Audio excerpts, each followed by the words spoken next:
네, 여러분 10분이 되었습니다. 10분이 되었습니다. 도너스 예배에 오신 여러분들을 환영합니다. 저희는 7월 한 달 동안 여름 성경학교라는 주제로 함께 예배하고 있습니다. 여러분들은 어릴 적 교회를 다니지 않으셨던 분도 계시겠지만 그런 교회에 어렸을 적 추억이 있으신가요? 이렇게 여름 성경학교를 하면 우리 저기 뒤에 계신 우리 목사님께서 명찰을 차고 계신 것처럼, 그리고 또 제가 오늘 여기 붙여왔거든요. 안 보이시겠지만 이름표가 붙어 있어요. 이제 이렇게 붙였던 것처럼 이제 여러 가지 요소들로 이제 그런 여름 성경 학교들을 좀 채우고 했었는데요. 오늘의 우리 예배가 마찬가지로 이렇게 명찰을 차고 이름을 기억해줬던 것처럼 오늘 우리 예배가 하나님의 말씀이 우리에게 그런 기분 좋은 추억처럼 기억에 남는 그런 시간이 되기를 소망하면서 이 시간 우리 함께 찬양하도록 하겠습니다.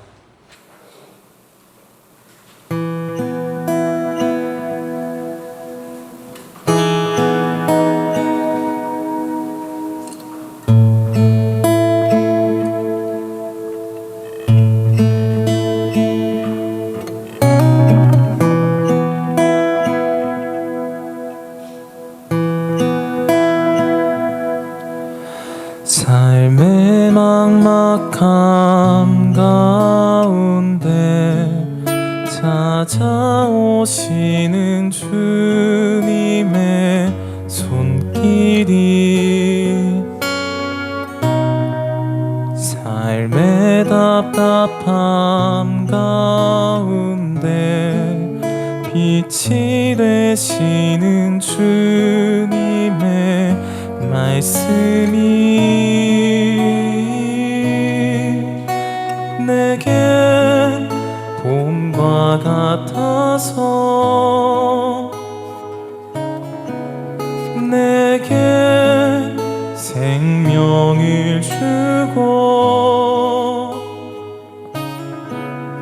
내게 신선한 바람 불어 새로운 소망을 갖게 하네.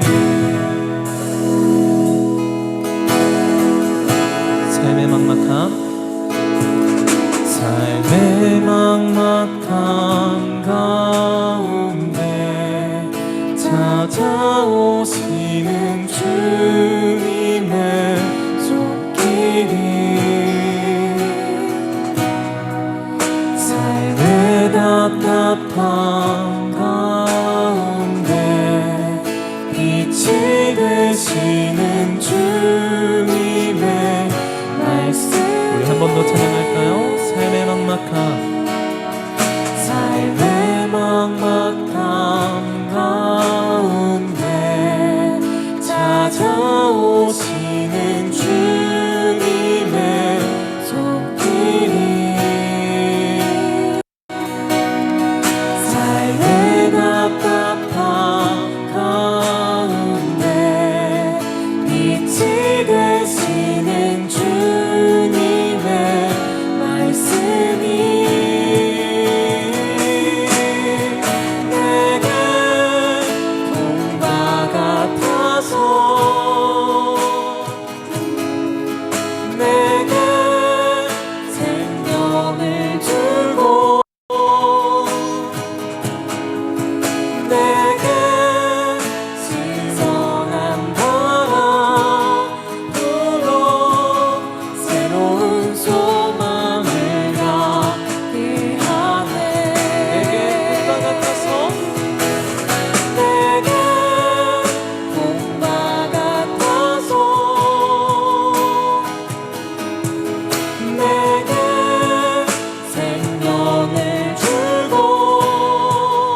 소망을 갖게 하네.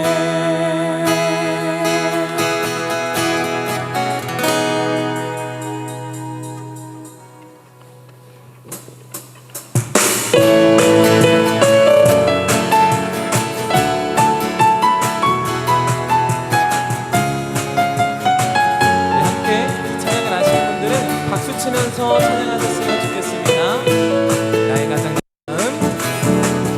나의 가장 낮은 마음 주님께서 기뻐하시고 작은 일에 큰 기쁨을 느끼게 하시는 동안 내가 지쳐 무력할 때 주님 내게 힘이 되시고 아름다운 하늘나라 내 맘에 주시는 도다.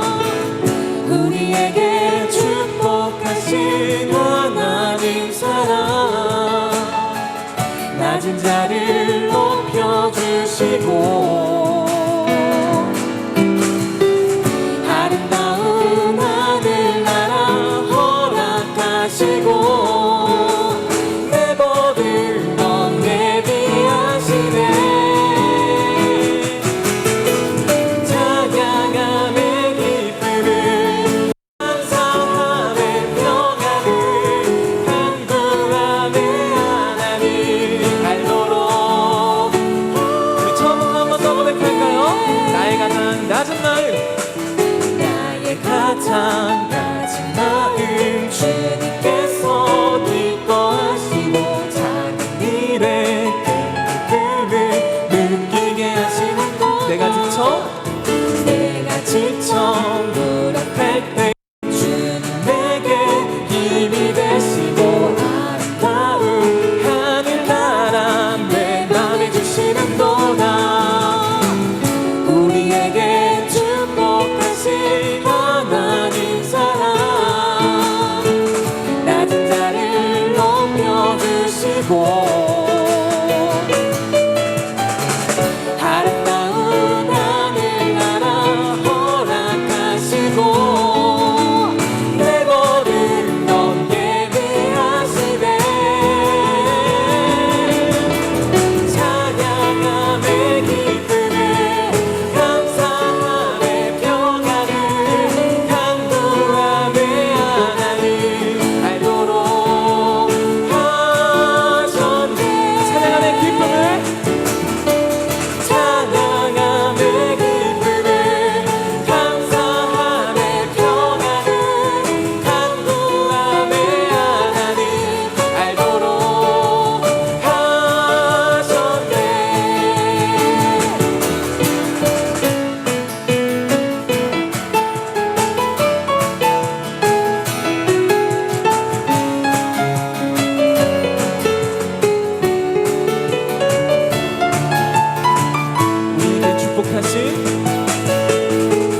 우리에게 축복하신 하나님 사랑 낮은 자를 높여주시고 아름다운 하늘나라 허락하시고 내 모든 것 예비하시네. 찬양함의 기쁨을 감사함의 평안을 간구함의 하나님 알도록 하셨네. 찬양함의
슬픔이 없는 나라인가요? 하지만 이곳은 그렇지 않은 걸. 하나님 나라에 살고 싶어요. 하나님 나라는 이곳이란다. 여전히 아프고 슬픈 일이 있지만 행복과 기쁨이 여전히 있는 걸. 우리가 하늘과 땅의 통로야. 이 땅에서 하늘 뜻을 품고 사는 자들,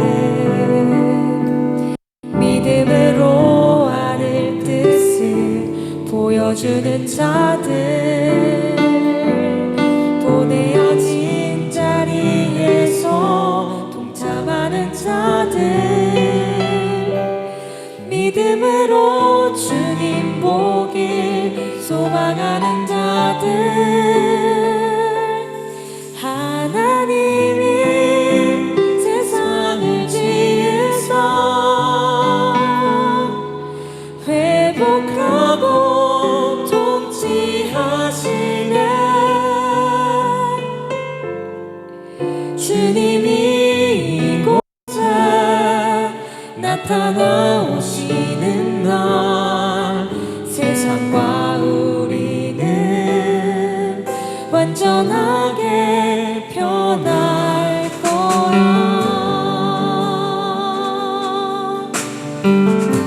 이 땅에서 하늘 뜻을 품고 사는 자들, 믿음으로 하늘 뜻을 보여주는 자들,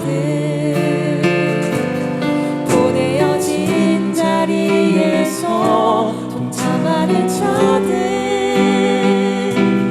믿음으로 주님 보길 소망하는 자들,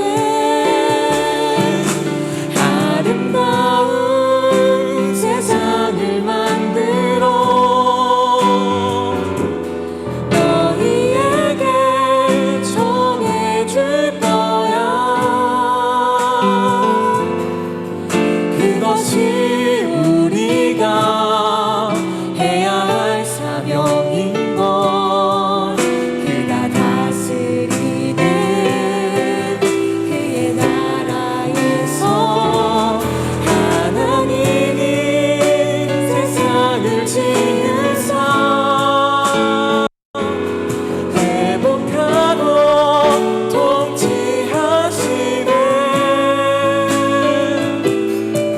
주님이 이곳에 나타나오시는 날, 세상과 우리는 완전하게 변할 거야. 하나님이 세상을 지으사 회복하고 통치하시네. 주님이 이곳에 나타나오시는 날, 세상과 우리는 완전하게 변할 거야. 주님이 이곳에 나타나오시는 날, 세상과 우리는 완전하게 변할 거야.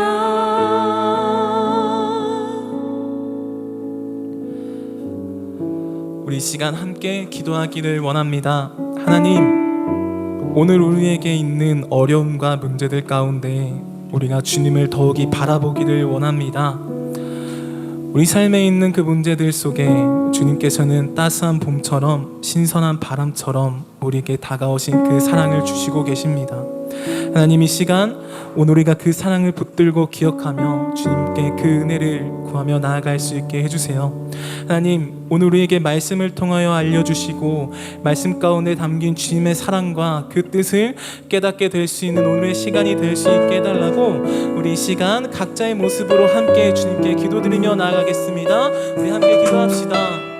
사랑의 하나님, 감사합니다. 오늘도 우리에게 주시는 그 사랑을 우리가 더욱더 기억하며 나아가기를 원합니다. 하나님, 그 사랑을 우리가 더욱더 바라볼 수 있게 하시고 더욱더 간절히 구할 수 있게 하시고 우리에게 주시는 그 은혜를 사모하는 마음으로 오늘 이 시간 주님 앞에 우리의 마음을 우리의 모든 것을 드리며 나아갈 수 있는 우리의 예배가 될 수 있게 해주세요.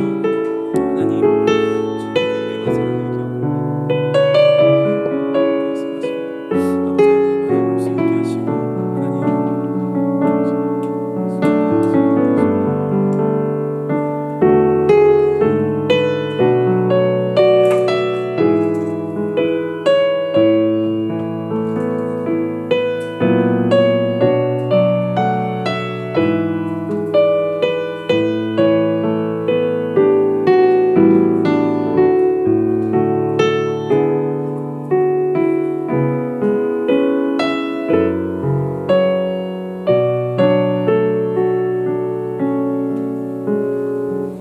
하나님, 오늘도 이렇게 예배할 수 있게 허락해 주셔서 감사합니다. 오늘 저희가 함께 모여서 예배하기에 앞서서 함께 누군가 선물해 준 직접 로스팅하고 직접 내린 시원한 커피를 나눠 마셨습니다.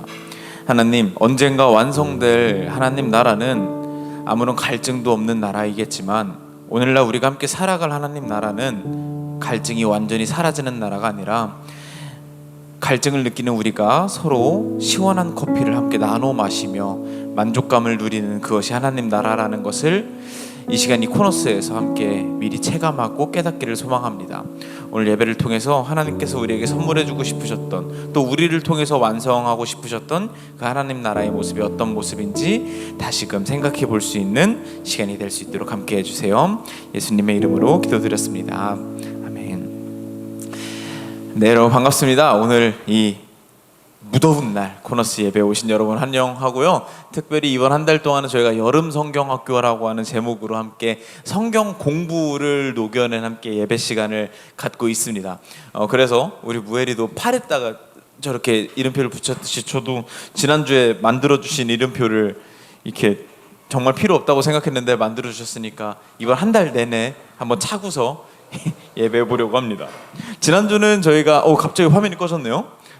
지난주는 저희가 함께 타임테이블을 벽에 붙인다라고 하는 내용을 함께 나누면서 창세기에 대한 이야기를 나눴었습니다. 그러면서 했던 이야기 기억나세요? 그 창세기, 출애굽기, 레위기, 민수기, 신명기라고 하는 5권의 책을 토라라고 부른다고 했고, 그 5권의 서론을 이제 창세기가 담당하고 있다라는 이야기를 하면서 하나님께서 원하시는 나라는 혼돈과 공허가 아니라 질서와 충만으로 가득 차 있는 나라라고 이야기를 했습니다. 그래서 질서와 충만으로 서로를 사랑하는 나라, 그래서 이 나라를 우리가 함께 만들자고 초청해 주셨고, 함께 만드는 방식으로서 죄인들은 모조리 없애고 의인들만 남기는 세상이 아니라 의인들이 죄인들 속에 거하면서 함께 살아가는 나라, 그것이 하나님께서 원하시는 나라라고 이야기를 드렸었습니다.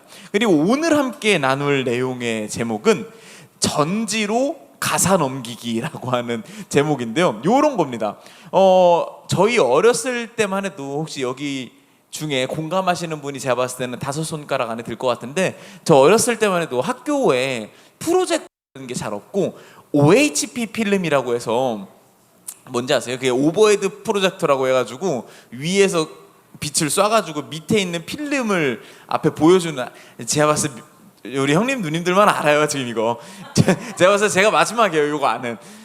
근데 이제 학교에서나 그런 OHP 필름이 있었지, 뭔지 모르시는 사람들이 지금 그 뭐야 이러고 있는데, 교회에도 막 이런 거를 다 막 구비할 수는 없잖아요. 프로젝트도 없는 시기인데. 근데 수련회를 가요. 그러면은 가서 가사가 없이 아이들이 또 청소년들이 찬양을 따라 부르다 보면 어떤 일이 벌어지냐면 오늘 예배 시간 같은 일이 벌어지는 거예요. 오늘 예배 시간이 정말 뭐랄까 이해할 수 없는 선곡을 해주셨거든요. 너무 여름 같은데 봄과 같다라는 이야기를 선곡을 해주신 거예요.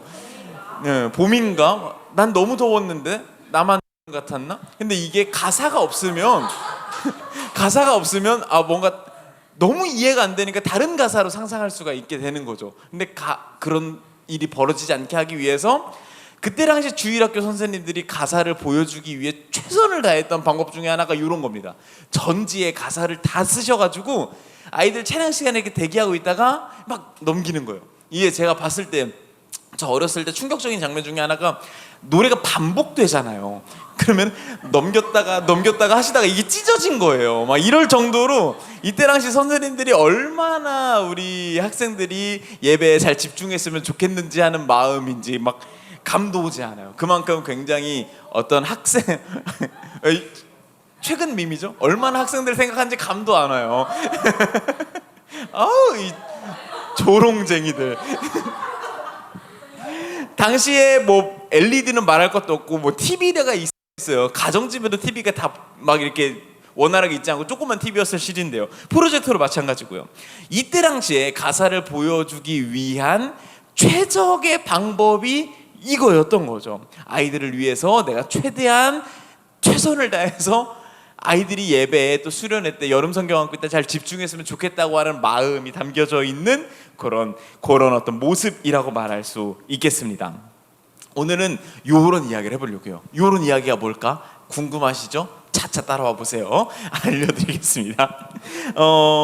지난주에 아까도 이야기 드렸지만 지난주에 하나님 나라가 어떤 모습인지에 대해서 창세기를 통해서 우리에게 보여주셨어요. 하나님께서. 그리고 창세기가 끝나고 출애굽기부터 어떤 내용이 시작되냐면 그렇다면 그 하나님 나라가 어떻게 살아가는 모습인지 구체적으로 설명해 줄게 라고 하는 마음으로 이제 본격적으로 뭘 주기 시작하시냐면 율법이라는 걸 주시기 시작합니다. 이게 이제 출애굽기 내용의 시작인 거예요. 창세기에서는 하나님 나라는 어떤 나라인가 그걸 보여주고 이제 뭐 그 나라는 나는 아브라함이라는 사람을 통해서 이제 점점 보여줄 거야. 자 이제 출애굽기 시작하면서 자 이제 율법 너네한테 줄게. 이렇게 살아가면 돼 라고 알려주시는 거죠. 그러면 어떤 종류의 법들이 거기에 담겨져 있는가? 이건 다음 주에 함께 이야기를 나눌 예정입니다. 너무 궁금하죠? 다음 주도 꼭 오셔야 될 것 같아요. 어떤 종류의 법들이 있는지 다음 주에 상세히 설명을 해드릴 건데 오늘 함께 나눌 출애굽기는 어떤 내용이 담겨져 있냐 이렇게 말할 수 있을 것 같아요. 요 율법에 대해서 특히 오늘 전체적으로 나눌 내용은 요 율법에 대해서 해석하는 데 있어서 전제로 무엇을 깔아두고 해석하면 좋을까 이런 이야기를 좀 해보려고요.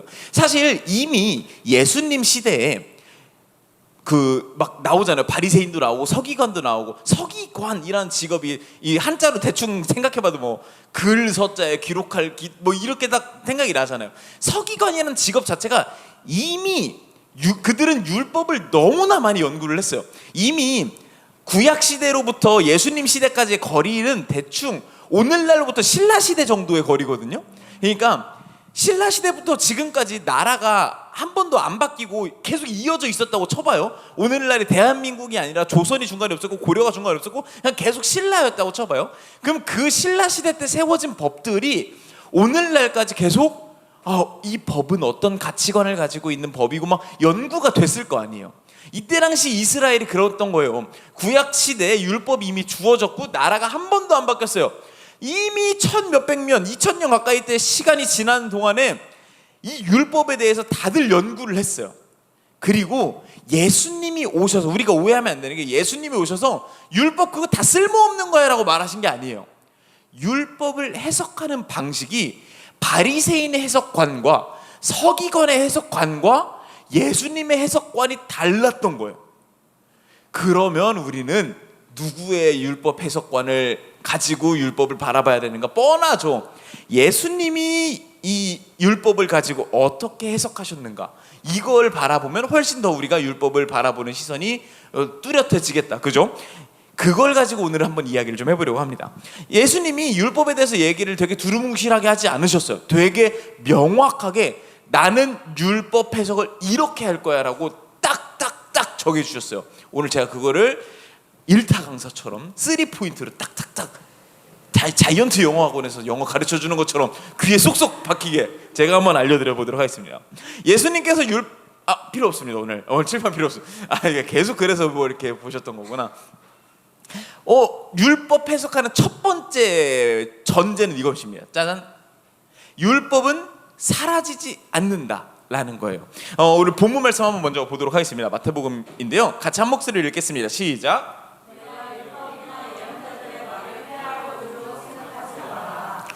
온 것이 아니라 완성하러 왔다. 천지가 없어지기 전에는 율법은 1.1획도 없어지지 않고 다 이루어질 것이다 라고 이야기를 합니다. 흔히들 기독교인들은 율법에 대해서 이제는 무가치해진 거야 라고 해석을 합니다. 그러면 이 본문을 어떻게 바라볼까요? 안타깝게도 너무나 많은 교회에서 이 본문을 흐린 눈으로 바라봅니다. 약간 굳이 이 본문을 가지고 설교하지도 않고 바라보지도 않고 그냥 좋은 말씀 하신 거예요. 이런 식으로 넘어가는 경우가 많아요. 하지만 그렇지 않아요. 율법은 1.1획도 없어지지 않을 거라고 예수님께서 이야기를 하셨어요. 그러면 우리는 어떤 모순에 부딪히냐면 그럼 구약 성경에 있는 율법을 다 지키고 살아야 되는 건가? 여러분 이렇게 되잖아요. 삶의 절망이 찾아와요. 왜냐면 돼지고기를 못 먹게 되는 거거든요. 이거는 안 돼요. 이거는 있을 수가 없는 일이에요. 그때 당시에도 율법에 대해서 굉장히 오해하던 사람들이 있었어요. 어떻게 오해를 하냐면 아까 그 전지로 가사 넘기는 거 있죠. 그거랑 똑같아요. 율법을 어떻게 받아들이냐. 첫 번째 이렇게 받아들이는 사람들이 있었어요. 전지로 넘기던 그 가사 넘기는 방식이 있지. 이게 우리의 전통이니 프로젝터가 개발되던 LED가 개발되던 신경 쓰지 말고 교회는 여전히 전지로 가사를 넘겨야 돼 라고 말하는 사람들이 있었어요. 율법 그거 옛날부터 전통적으로 너무 중요했으니까 지금도 고스란히 지켜야 돼 라고 말하는 사람들이 있었어요. 지금도 그래서 이스라엘 사람들은 돼지고기를 안 먹는 거예요. 그렇게 율법을 해석하니까. 왜냐면 1.1획도 없어지지 않는다고 했으니까 마찬가지죠. 근데 또 반대로 어떻게 생각하냐면 기독교인들이 흔히들 생각하는 것처럼 전지로 넘기던 게 언제적이야. 그거는 없는 그냥 그때만 같이 있었던 거고 지금은 아예 신경 안 써도 돼 라고 생각하는 사람들도 있어요. 그러면 이런 사람들은 예수님의 이야기에 반하게 되는 거죠. 여러분 다시 한번 율법 해석의 전제 첫 번째 이야기 드릴게요. 율법은 사라지지 않아요. 근데 율법을 문자 그대로 지키는 것도 아니에요. 그때 당시 전지를 넘기면서 가사를 보여줬던 그 선생님들의 마음 있죠. 예수님을 잘 전하고 예배에 집중했으면 좋겠다는 마음을 가지고 전지를 넘기셨던 그것, 그 본질, 그 정신을 이어받는 것. 그 정신이 지금도 없어지지 않았고 그래서 우리는 율법을 굉장히 또렷이 현명하게 지혜롭게 바라봐야 한다라는 것이 예수님께서 우리에게 가르쳐 주신 율법 해석하는 첫 번째 전제입니다. 두 번째 전제는 이겁니다. 짜잔, 요겁니다. 같이 한번 읽어볼게요. 시작. 흔히들 율법에 대해서 해석하기 쉬운 방법이 뭐가 있냐면 율법을 잘 지킴으로써 하나님이 기뻐하신다 라고 우리가 생각을 할 때가 있는 것 같아요. 내가 율법을 잘 지키면 뭔지는 몰라. 근데 하나님이 좀 더 좋아진대. 하나님이 좀 더 행복해진대. 하나님이 좀 더 완성된대 라고 착각을 하는 사람들이 이때 당시에도 있었어요. 하지만 예수님께서 이것에 대해서 정면으로 반박합니다. 율법이 하나님을 위해서 존재하는 게 아니야. 하나님은 율법을 너네가 지키든 안 지키든 이미 완전하신 분이야. 근데 하나님이 율법을 너네한테 왜 줬을까? 율법이 사람을 위해서 있는 거야 라고 이야기를 어느 본문에서 이야기하시냐면 이 마태복음 본문에서 이야기를 합니다. 한 번 더 같이 읽어볼 마가복음이네요. 같이 한번 읽어보겠습니다. 시작.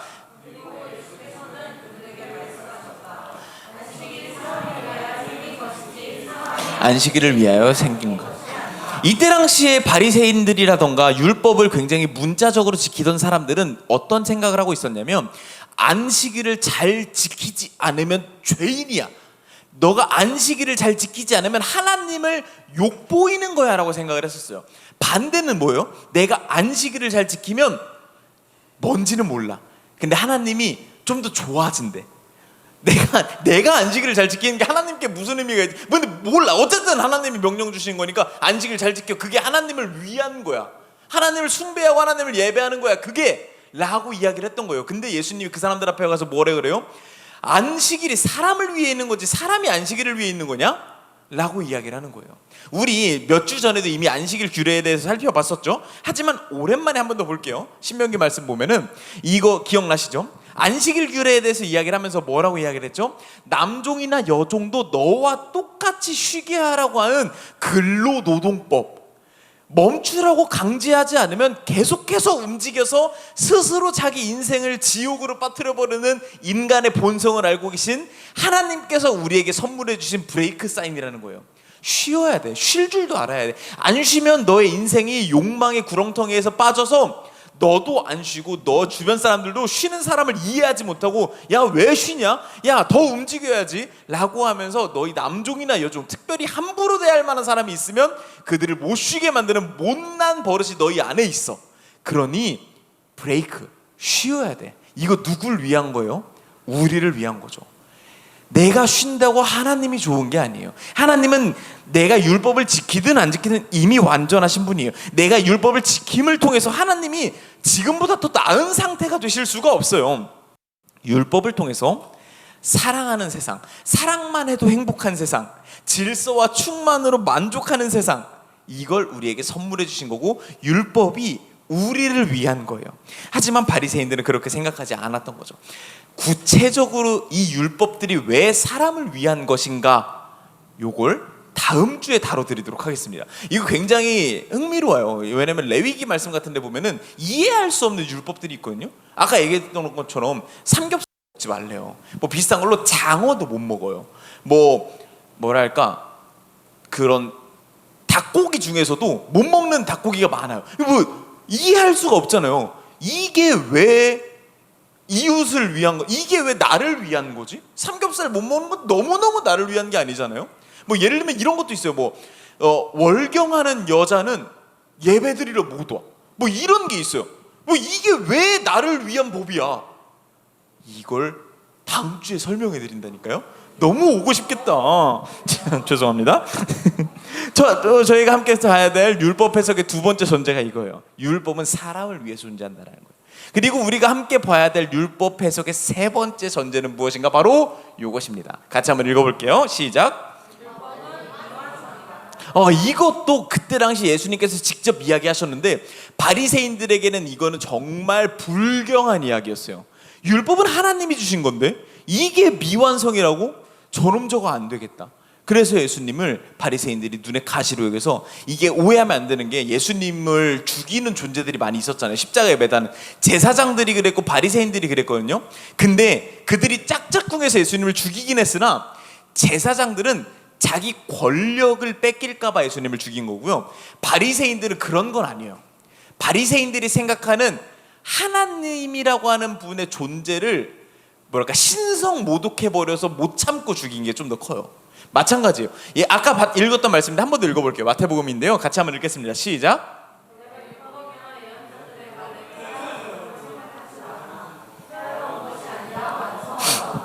내가 진정으로 너에게 말한다. 천지가 없어지기 전에는 율법은 1.1획도 없어지지 않고 다 이루어질 것이다 라고 하는 이야기의 전제가 뭐냐면 예수님이 율법을 완성하러 왔대요. 이 말 뭐예요? 미완성이었다라는 거예요. 내가 예를 들어서 여기 오늘 사진 작가님들 코너스엔 참 많아요. 어느 사진 작가님이 사진을 탁 찍어가지고 보정도 열심히 해가지고 예쁜 사진을 딱 이렇게 파일을 컴퓨터에 띄워놨어요. 근데 누가 이렇게 와가지고 야 알았어 내가 네 사진 좀 완성시켜 줄게 하면서 보정을 막 건드리는 거예요. 이거 뭐예요? 자존심 상하는 거예요. 내가 완성이라고 생각했던 건데 누가 와서 야 그거 완성시켜 줄게 라고 이야기를 하는 거예요. 이 말은 미완성이 됐다라는 거예요.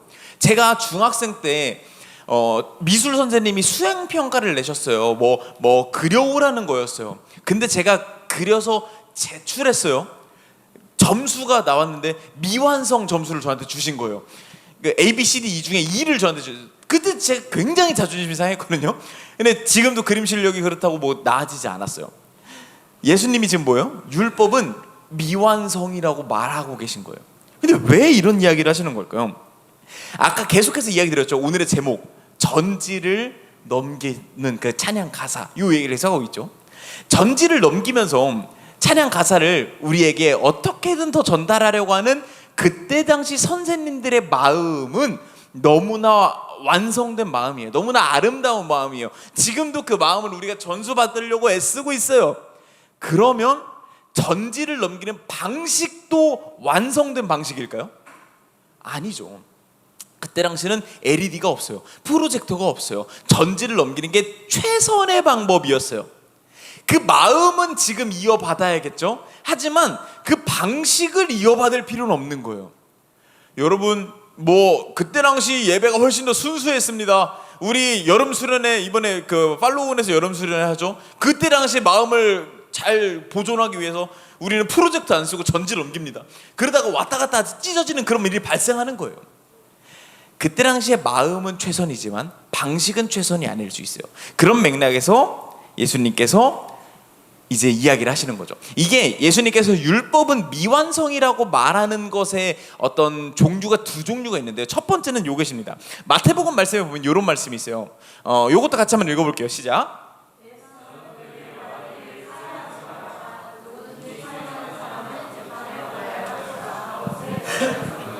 그러나 나는 너희에게 말한다. 자기 형제나 자매에게 성내는 사람은 누구나 심판을 받는다. 율법 중에 이웃을 살인하지 말라는 율법이 있었대요. 율법이죠. 맞아요. 근데 예수님께서 율법이 미완성이라고 말하는 것의 한 종류가 뭐가 있냐면 그 율법이 원래 추구하는 바는 죽이지 않는 게 아니라는 거예요. 그거보다 훨씬 더 본질적으로 성내지 않는 것에 있다라는 거예요. 미워하지 않는 것에 있다라는 거예요. 사랑만 하는 것에 있다는 거예요. 원래 본질적인 가치 추구는. 근데 누가 법을 만들면서 지금부터 옆 사람 미워하면 벌금 500만 원씩입니다 라고 누가 헌법에 막 그 입법 시켰다고 해봐요. 아무도 못 지켜요. 율법의 원래 가치는 미워하지 않는 거예요. 근데 이렇게 만들면 인간의 부족함 때문에 지킬 수가 없어요. 그래서 지킬 수 있는 수준으로 살인하지 말라라고 하는 율법을 허락해 주신 거예요. 이런 맥락에서 첫째로 미완성이라는 거예요. 원래는 미워하지 않는 건데 너네 못 지킬 거잖아. 그래서 살인하지 말라는 수준으로 준 거야. 이런 맥락에서 미완성이라고 말씀하신 거고요. 또 한 가지는 뭐가 있냐면 그때 당시 사회 문화적 어떤 맥락을 고려했다라는 겁니다. 이것도 인간의 부족함이라고 말할 수 있을 것 같은데요. 예를 들면은 좀 전에 봤던 안식일 규례에서도 뭔 내용이 나와요? 너희 남종이나 여종도 너희와 똑같이 일주일에 하루는 쉬게 해주래요 라는 본문을 가지고 미국의 남북 전쟁을 할 때, 노예 해방 전쟁을 할 때 남미는 뭐라고 말했냐면 거봐 성경에 노예제도 인정하고 있잖아 라고 이야기를 하는 거예요. 야 성경에 노예한테 잘해주라 그랬지 노예제도 없애라 그랬냐? 라고 이야기를 하면서 남쪽에서는 노예제도를 합법화하자고 전쟁을 계속해서 했던 거예요. 근데 이게 그때 당시의 사회 문화적 맥락상 너네 노예 갖는 사람은 다 사형이야 라고 이야기를 하면 아무도 그 법을 안 지킬 게 뻔하니까 그때 당시 사회 문화 맥락 안에서 최대한 이웃을 사랑하라고 하는 방향성으로 율법을 주신 거지 그 고대 사회에 만들어진 율법이 이미 완성된 것이 아니라는 거예요. 비슷한 걸로 아까도 이야기 드렸죠. 그때 당시의 율법 중에는요 남녀 차별적인 율법이 정말 많았어요. 뭐 예를 들면은 어떤 여성이 하나님께 너무 감사해서 서원을 한 거예요. 제가 가지고 있는 재산 중에 일단은 재산을 가질 수는 없었어요. 근데 제가 가지고 있는 것 중에 일부를 하나님께 꼭 바칠게요 라고 맹세를 해요. 근데요 이거를 지키려면 내가 하나님 사이에서 지킨 맹세인데 여성이 이걸 지키려면 결혼을 했으면 남편한테 허락을 받으라 그러고 결혼 안 했으면 아버지한테 허락을 받으라 그래요. 이 무슨 남녀 차별적인 율법입니까? 그러면 지금도 이 율법을 고스란히 가지고 와서 율법이 완성된 거니까 지금도 여성들은 헌금하려면 남편한테 얼마 헌금할지 물어보고 하세요. 이렇게 해야 말이 되냐고요. 말이 안 되는 거죠. 이때 당시의 율법이라는 건 사회 문화적 맥락 안에서 가장 최선을 다해서 이웃을 사랑하고 질서와 충만이 어느 방향인지를 보여주는 것이지 이미 이때 완성된 것이 아니라는 거예요. 이것에 대해서 다음 주에 좀 더 자세히 이야기 드리겠지만 결국 저희가 율법을 바라봐야 될 세 번째 전제는 무엇이냐면 율법은 미완성품이라는 겁니다. 오늘 저는 이렇게 세 가지 전제를 여러분과 함께 나누면서 이 세 가지 전제를 가지고 율법 중에 우리가 굉장히 오해할 만한 거 한두 가지 정도만 이야기를 나누고서 오늘의 시간을 마치려고 하는데요. 예를 들면은 그 율법이라는 걸 저희가 다음 주에 자세히 살펴보겠지만 율법을 살펴보면은 율법은 크게 두 종류가 있어요. 첫 번째는 생활법, 내가 살면서 지켜야 되는 법. 예를 들면 아까도 이야기 들었던 것처럼 일주일에 하루는 쉬어라 라는 것들이 생활법이고요. 또 한 가지 측면은 뭐가 있냐면 제사법이 있어요. 우리가 이 제사법을 읽다가 넋이 나가고 막 천국에 갔다 오고 막 이렇게 되거든요. 도저히 무슨 내용인지 모르겠어가지고 흔히들 그래서 어떻게 생각을 하냐면 생활법은 이웃 사랑을 위한 거고 제사법은 하나님 사랑을 위한 거다. 하나님을 숭배하기 위한 거다. 하나님을 높여드리기 위한 거다라고 생각을 해요. 여러분 제가 결론 먼저 이야기 드릴게요. 이 제사도 제사를 드리는 거 뭐 소와 양을 가지고 와서 각을 떠가지고 불에 태워서 번제를 드리고 화목제를 드리는 이 모든 제사도 하나님을 위한 게 아니에요. 하나님을 숭배하기 위한 게 아니에요. 아까 읽었던 전제 중에 하나, 율법은 인간을 위한 거지 하나님을 위한 게 아니에요. 에? 제사도요? 제사는 너무너무 하나님을 숭배하기 위한 거 아니에요? 우리는 언제나 제사라는 건 뭔가 신을 드높이고 이런 걸로 배웠는데요. 모든 제사가 그래요. 하지만 기독교의 제사는 전혀 다른 의미입니다. 오늘 이 얘기를 좀 해보려고 합니다. 흔히들 오해하는 포인트 중에 하나가 뭐가 있냐면 10계명을 보다 보면 첫 번째 계명이 뭐예요? 나 외에 다른 신을 섬기지 말라고 이야기를 해요. 그리고 두 번째 계명은 뭐예요? 우상을 만들어 섬기지 말라고 이야기를 해요. 우리는 어떤 오해를 하냐면 이 두 가지가 사실상 비슷한 거라고 생각을 해요. 나 위에 다른 신을 섬기는 거, 우상을 섬기는 거, 이런 거 하면 안 돼 라고 생각을 하는데 이 두 가지를 1계명, 2계명으로 나눠주신 이유는 아예 다른 계명이에요. 나 외에 다른 신을 섬기지 말라는 건 내가 여호와 하나님이 있는데 옆에 바알신이 괜찮아 보여. 바알신도 섬겨야지. 이게 1계명이라고 한다면 2계명, 다른 우상을 만들어 섬기지 말라라는 건 뭐냐면 1계명은 another god을 섬기지 말라는 거예요. 2계명은 다른 걸 세워놓고서 my god이라고 하지 말라는 거예요. 출애굽기에 보면은 황금소를 만들어 놓고 뭐라고 해요? 이거 황금소 신이야, 이 신도 믿어야지라고 말 안 해요. 황금소를 만들어 놓고 여호와 하나님이라고 한단 말이에요. 이게 2계명이에요. 1계명은 another god을 섬기지 말라는 거예요. 2계명은 아무거나 만들어 놓고 my god이라고 하지 말라는 거예요. 그래서 완전히 다른 개념인 겁니다. 비슷한 맥락으로 제사를 만들어 놓고서 막 제사를 삐까뻔쩍하게 드리고 제단을 만들고 이거에 대해서 하나님은 뭐라고 말씀하시냐면 2계명을 어긴 거라고 이야기를 하세요. 하나님께서 우리에게 제사를 짓게 하시고 제단을 만들라고 하시면서 우리에게 규례를 주시거든요. 근데 이때 당시에 제단을 만드는 건 너무나 익숙한 일이었어요. 심지어 이스라엘 백성들은 이집트의 노예로 있었거든요. 여러분 고대 이집트의 신전이라고 구글에 검색해 보세요. 제단을 만든다는 건 이들에게 너무 익숙한 일이었어요. 심지어 이들이 노예였잖아요. 노예로서 무슨 일이에요? 제단 만드는 일이라는 거예요. 뒤에 채찍질 촥칵촥칵 하면 막 하면서 이 영화 알죠? 이 돌들을 가지고 뭐 하는 거예요? 제단을 쌓았어요. 피라미드를 만들었어요. 이들에겐 이게 너무 익숙했어요.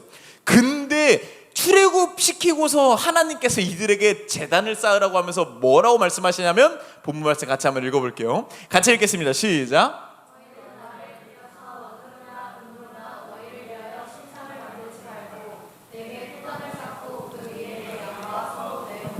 화목제를 드리라. 내가 내 이름을 기념하게 하는 모든 곳에서 내게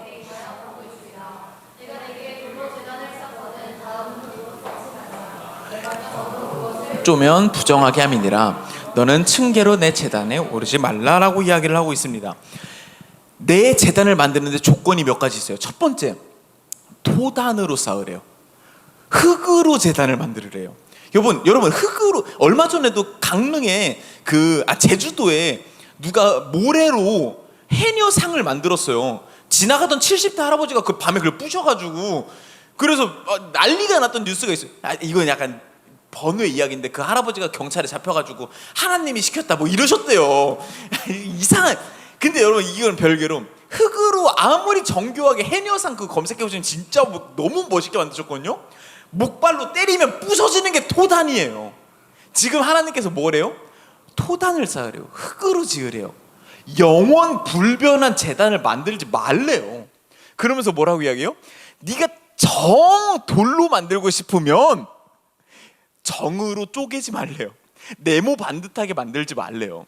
네모 반듯하게 만들어야 착착착 튼튼하게 쌓아서 높게도 지을 수 있고 튼튼하게도 지을 수 있어요. 근데 그러지 말래요.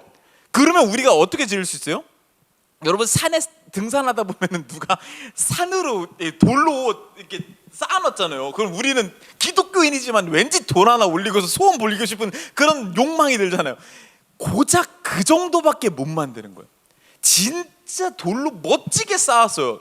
안 깎은 돌로, 정을 대지 않는 돌. 심지어 정으로 쪼개면 부정하게 만들 거래요. 정으로 쪼개지 않은 돌 원래 상태로 아무리 열심히 쌓아봤자 사람 키 정도밖에 못 쌓아요. 그만큼 쌓아도 우와 멋있다 한단 말이에요. 그러고서 마지막으로 뭐라 그래요? 층계로 오르는 형태의 제단을 만들지 말래요. 여러분 우리가 머릿속에 제단하면 떠올리는 건 다 이거 반대예요. 돌로 만들고 돌을 깎아서 만들고 층계를 멋지게 쌓아서 거기를 막 웅장한 음악 나오면서 그 웨딩드레스 같은 거 입는 사제가 막 하면서 올라가면은 밑에서 바라보는 우와 하는 이거를, 이 종교 행위를 우리는 제단이라고 생각을 하잖아요. 사진 제가 몇 개 갖고 왔는데 실제로 이때 당시 이집트 제단은 이런 모양으로 흔히들 지었어요. 돌로 깔끔하게 깎아서 층계를 만들었죠. 뭐 또 다음 사진 보여주면 이게 실제로 그때 당시 이집트에 있었던 제단이고요. 한 페이지로 넘겨주시면 요것도 이집트에 있는 제단 중에 하나예요. 돌을 깎아서 층계를 멋지게 만들어서 아름답고 웅장하게 만드는 제단의 목적은 뭐예요? 영적인 느낌적인 느낌을 고양시키는 거예요. 오, 막 하면서 막 붕둥둥 치고 촛불 막 쫙 올라가고 있으면 막 나도 모르게 막 뭐 있는 것 같잖아요. 영적인 고양심을 드높이는 게 종교적 제단의 역할이었다고요. 이게 숭배받는 제사의 제단의 모습이에요. 근데 하나님이 이거 하나도 하지 말래요. 내가 만든 제단의 목적은 숭배가 아니라는 거예요. 영적인 고양감을 드높이는 게 아니라는 거예요. 하나님의 방식은 그게 아니라 숭배가 목적이 아니에요. 제단이 필요하지 않다라는 거예요. 저는 이런 성경 해석을 볼 때마다 어떤 생각이 드냐면 오늘날 교회와 오늘날 예배들 중에 지나치게 영적인 고양감만을 위한 예배가 있지는 않은가? 이런 생각이 들어요. 막 앰비언트 노래를 깔고 막 감정을 고양시키는, 물론 이게 나쁘다는 건 아니에요. 신앙을 처음 스타트하는 입장에서 이게 굉장히 유익하고 도움이 될 때가 있지만 매 순간 이미 신앙생활이 5년이 되고 10년이 되고 나는 신앙생활을 많이 했고 하나님을 알고 하나님을 믿는데 내 신앙은 계속해서 그런 영적인 고양감을 주는 곳에 가야만, 눈물이 나야만, 가슴이 울렁거려야만 내가 예배를 성공한 것 같아 라고 느낌을 자꾸만 제공하는 교회와 예배가 올바른가? 하나님이 이렇게 싫어하시는데, 돌로 정을 깎은 그 제단은 내가 부정하게 만든다고 할 정도로 싫다고 하시는데 우리는 왜 계속 그걸 고집할까라는 생각이 듭니다. 비슷한 율법 한 가지만 더 이야기하고 오늘 이 순서를 마치려고 하는데요, 제가 정말 사랑하는 본문입니다. 같이 한번 읽어볼게요. 신명기 12장 20절입니다. 같이 읽겠습니다. 시작.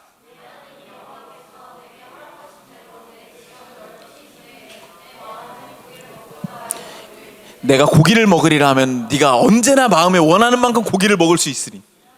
아멘입니다. 여러분 고기를 먹기를 원하면 원하는 대로 고기를 먹을 수 있으리라고 하나님이 명령하셨어요. 저는 이 이야기를 저희 아내가 꼭 좀 들었으면 좋겠어요. 마침 보고 계실래요? 절레절레 하시네요. 하나님이 명령하셨지만 아내님이 명하시면 저는 못 먹습니다. 여러분 이게 무슨 명령이에요? 하나님이 갑자기 뜬금없이 고기 먹고 싶으면 마음대로 먹어라 이런 이야기를 왜 하시는 거예요? 이 율법, 심지어 이거 율법이거든요. 이 율법의 배경도 굉장히 흥미롭습니다. 신명기 12장의 앞부분 같이 한번 읽어볼게요. 같이 읽겠습니다. 시작. 내게 보이는 곳 아무 곳에나 번제를 드리지 말고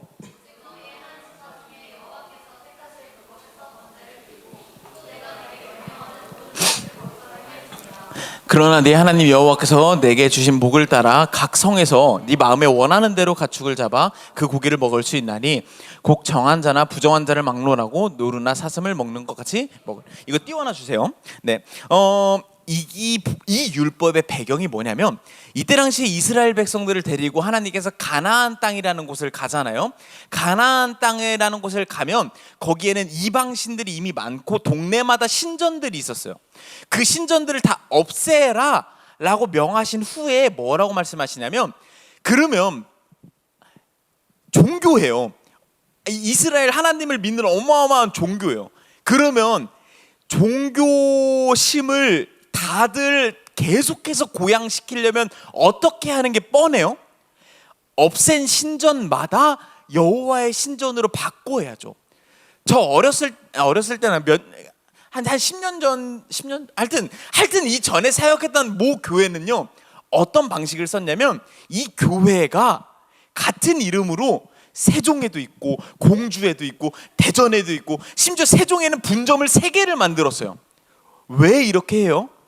이게 영향력을 끼치는 기본적인 방법이에요. 어느 회사가 장사가 잘 돼요. 그러면 기본적으로 어느 가게가 장사가 잘 돼요. 그럼 기본적으로 가장 먼저 하는 건 뭐예요? 프랜차이즈를 차려야죠. 그래야 여기서 벌어들인 돈도 가져오죠. 여기서 벌어들인 돈도 가져오죠. 이스라엘 하나님을 믿는 이 종교를 더 깊게 더 뚜렷하게 만들기 위해서라면 지역마다 교회를 세웠어야 돼요. 근데 갑자기 하나님이 뭐라고 명령하시냐면 아무 곳에서나 번제 드리지 말라. 그러면서 뭐라고 하냐면 오직 예루살렘에서만 제사 드려라 라고 명령을 주세요. 이거를 이제 흔히들 신학자들은 중앙 성소 규례라고 하거든요. 중앙에만 성소로만. 우리나라로 따지면 어느 날 하나님이 이 땅에 내려오셔가지고 교회는 서울에 있으면 충분하다, 서울에만 있고 나머지 지방에 있는 모든 교회 없애라 하신 거예요. 그러면 이거 무슨 명령이에요? 내가 그럼 예배 드리려면 나 제사가 필요한데 나 제사하려면 서울까지 가야 되나? 라고 생각되는 되게 이상한 규례잖아요. 근데 이러면서 뭐라고 덧붙이냐면 너네 때때마다 제사할 필요 없어 라는 거예요. 제사가 너네 삶에, 너네 신앙생활에, 너네 예배에 계속 있을 필요가 없어 라고 이야기를 하시는 거예요. 이때 당시에 고대 이집트 때부터 어떤 문화가 있냐면 고기를 먹으려면 제사장에 가야 돼요. 거기서만 신께 먼저 각을 떠서 가장 좋은 부위 신께 불태워 바친 후에 남는 걸 가지고 먹을 수 있었어요. 고기를. 하나님이 그러지 말라는 거예요. 아무 때나 니네 제사 많이 드릴 필요 없어. 좀 멀지. 그럼 굳이 이거 제가 해석하는 게 아니라 성경에 써 있어요. 멀면 굳이 가지 말래요. 고기 먹고 싶으면 나 제사해야 고기 먹을 수 있는데 아니라는 거예요. 아무나 먹으래요. 그러면서 이 고기가 제가 그 부분을 본문을 안 갖고 왔네요. 이 고기가 하나님 주신 거지 감사한 후에 먹으래요. 먹으면서 고기를 못 먹을 만한 이웃이 있는지 없는지 둘러보고 나눠 먹으래요. 이게 하나님의 명령이에요. 제사 드리러 곳곳마다 제단을 쌓고 니네 제사 많이 드려라, 제사해야지만 고기 먹는다, 아니래요. 제사 많이 할 필요도 없고 정 필요한 사람만 예루살렘 가서 제사 드리고 그리고 고기는 아무 때나 먹고 대신에 못 먹는 이웃이 있는지 둘러보면서 나눠 먹으라. 이게 하나님께서 우리에게 주신 중앙성소 규례예요. 일부 신학자들은 이 중앙성소 규례를 가지고 중앙 집권을 하기 위한 하나님의 방식이었다라고 이야기를 하는데 저는 지난주에 이어서 좀 센 얘기 하나만 더 할게요. 상식이 없는 해석이라고 생각을 해요. 아까도 이야기 들었죠. 중앙 집권을 하려면 분점이 많아야 돼요. 거기서 각 각자 신앙심을 불러 일으켜서 여기서 난 수익들이 중앙으로 모여야 중앙 집권이죠.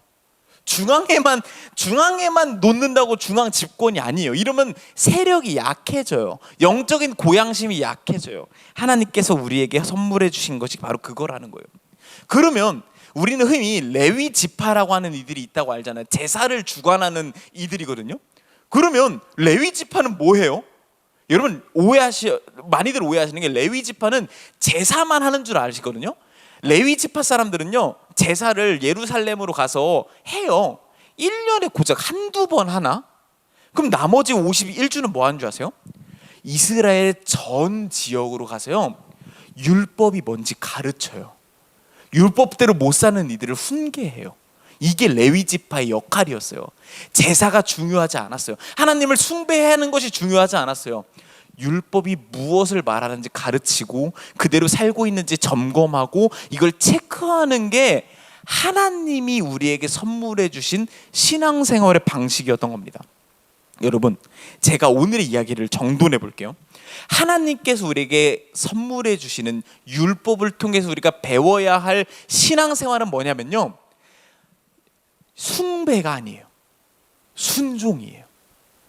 내가 예배처에 가서 하나님 많이 숭배하고 영적인 고향감 느끼고 감정이 풍부해지는 게 하나님이 원하시는 예배 처소가 아니었어요. 하나님께서 우리에게 원하셨던 예배와 영적인 생활과 신앙생활은 하나님께서 우리에게 가르쳐 주신 대로 살아가는 거였어요.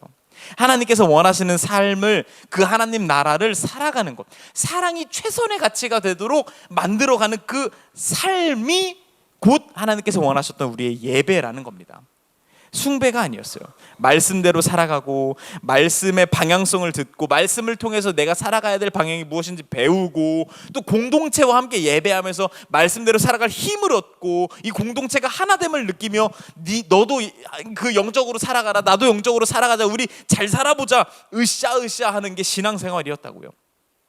예배의 성공이라는 것은 열광이 늘어나는 것이 아니었어요.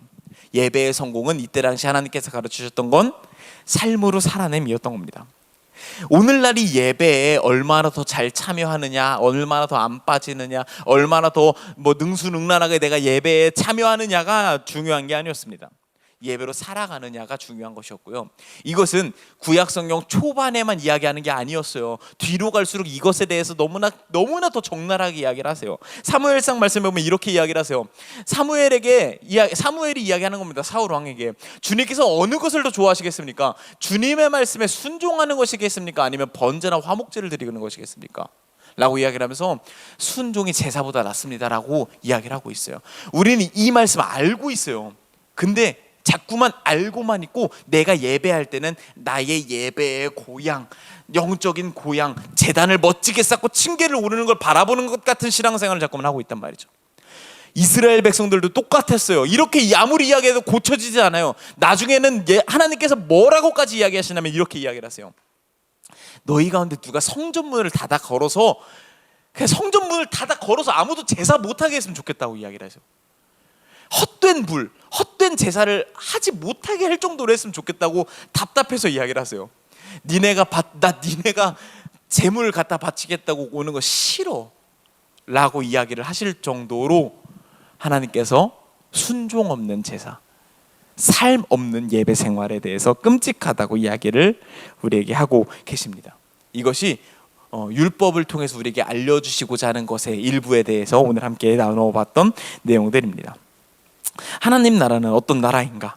우리는 이것에 대해서 너무나 뜬구름 잡는 이야기를 많이들 하는 것 같아요. 하나님 나라, 어느 날 죽어서 갈 천국에 대해서만 너무나 많이 이야기를 하고, 아까 우리가 그가 다스리는 그의 나라에서 찬양을 그렇게 불렀어도 이 땅에 임하고 이 땅에 살아갈 나의 하나님 나라에 대해서는 별로 생각하지 않는 게 우리의 신앙생활인 것 같아요. 되게 뜬구름 잡는 이야기만 하는 거죠.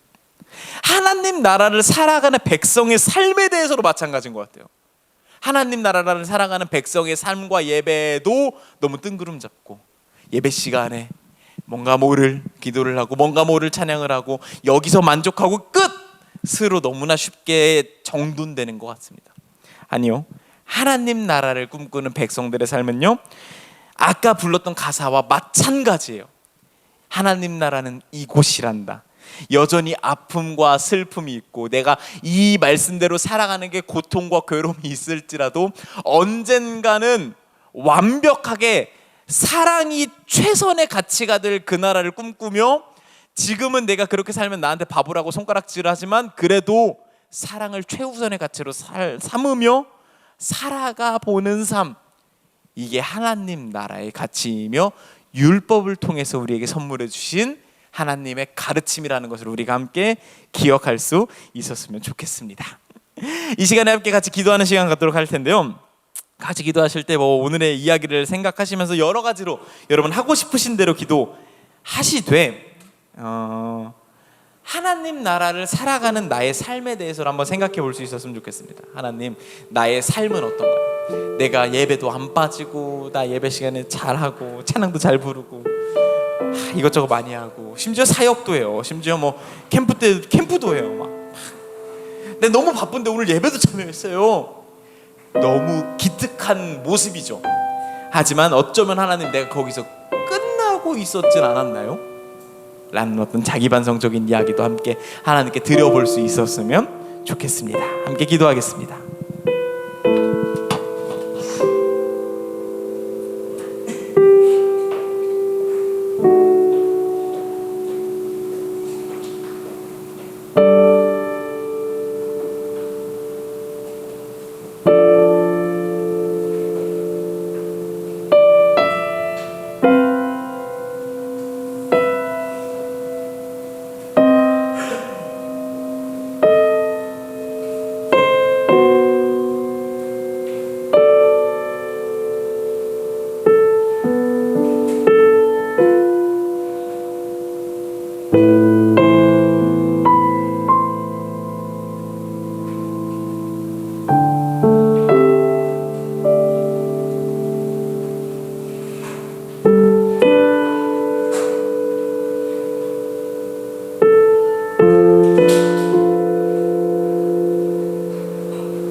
네, 적는 기도를 아직 다 작성하지 못하신 분들께서는 계속해서 편하게 작성해 주시면 되시고요.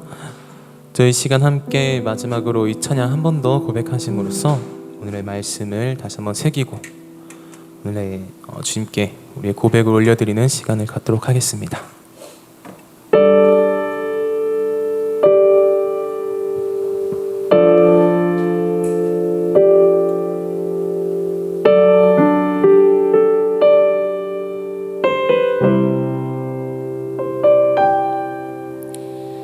하나님 나라는 어떤 곳일까? 아픔과 슬픔이 없는 나라인가요? 하지만 이곳은 그렇지 않은 걸. 하나님 나라에 살고 싶어요. 하나님 나라는 이곳이란다.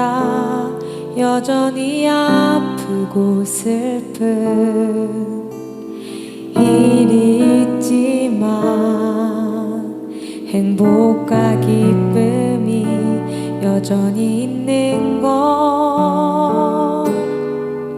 우리가 하늘과 땅의 통로야.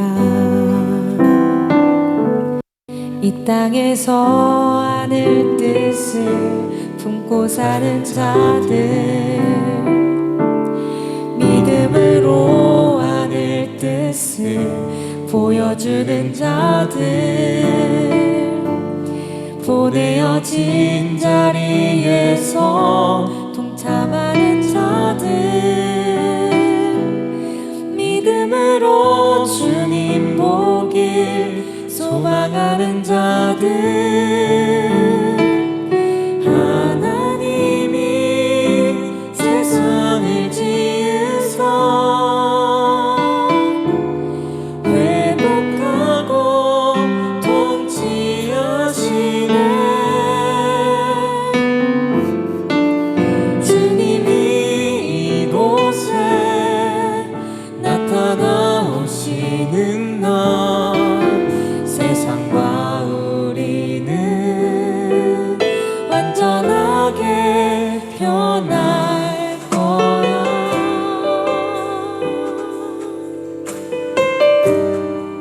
이 땅에서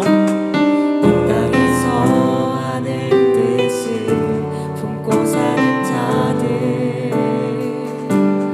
믿음으로 하늘 뜻을 보여주는 자들, 보내어진 자리에서 동참하는 자들, 믿음으로 주님 보길 소망하는 자들, 아름다운 세상을 만들어 너희에게 전해줄 거야. 그것이 우리가 해야 할 사명인 걸. 그가 다스리는 그의 나라에서 하나님 세상을 지으사 회복하고 통치하시네. 주님이 이곳에 나타나오시는 날 세상과 우리는 안전하게 변할 거야. 하나님이 세상을 지으사 회복하고 통치하시네. 주님이 이곳에 나타나오시는 날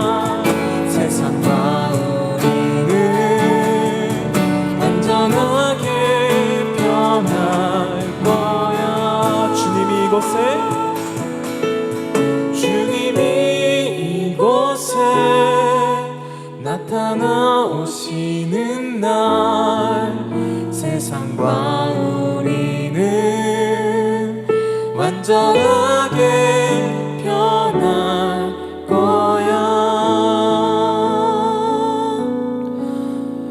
우리가 살아가는 이 세상에 사랑을 지키며 살아가는 것은 수많은 사람들이 손가락질하며 나무랄 수 있겠지만 우리가 그럼에도 불구하고 사랑을 가장 최우선으로 여기고 그 사랑을 흘려보내며 사는 것을 힘쓰고 애쓰며 살아갈 수 있는 우리 코너스가 되었으면 좋겠습니다. 네, 저희 코너스는 함께 공동기도문을 나누며 예배를 마치고 있습니다. 저 한 절, 여러분들 한 절 번갈아 가면서 함께 고백하도록 하겠습니다. 우리는 고개를 들어 하늘을 바라봅니다. 고개를 돌려 땅을 바라봅니다. 하늘과 땅을 번갈아 바라봅니다. 아버지의 마음으로 이웃을 돌아봅니다.